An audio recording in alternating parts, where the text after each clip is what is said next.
بسم الله الرحمن الرحيم. إن هذا القرآن يهدي للتي هي أقوم ويبشر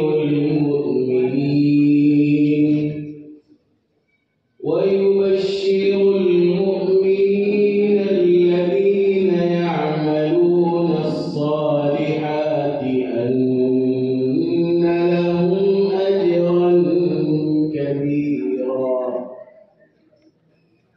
وأن الذين لا يؤمنون بالآخرة أعتدنا لهم عذابا أليما.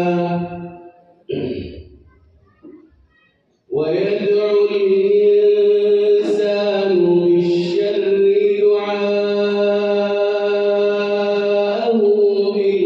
بالخير، وكان الإنسان عجولا. وجعلنا الليل والنهار آيتين فمحونا آية الليل وجعلنا آية النهار مبصرة لتبتغوا فضلا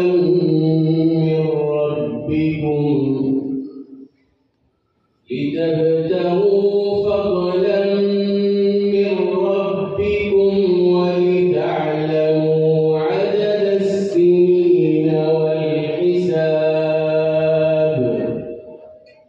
وكل شيء فصلناه تفصيلا. وكل إنسان ألزمناه طائره في عنقه،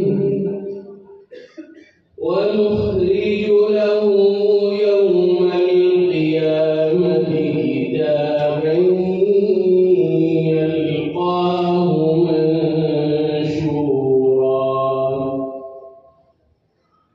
اقرأ كتابك كفى بنفسك اليوم عليك حسيبا.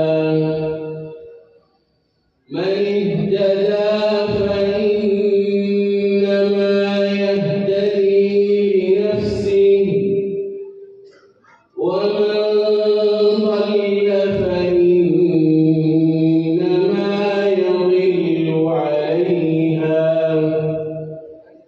ولا تزر وازرة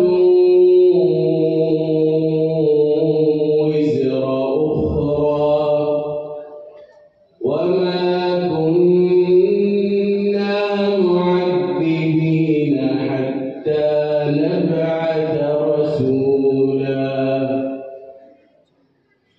وإذا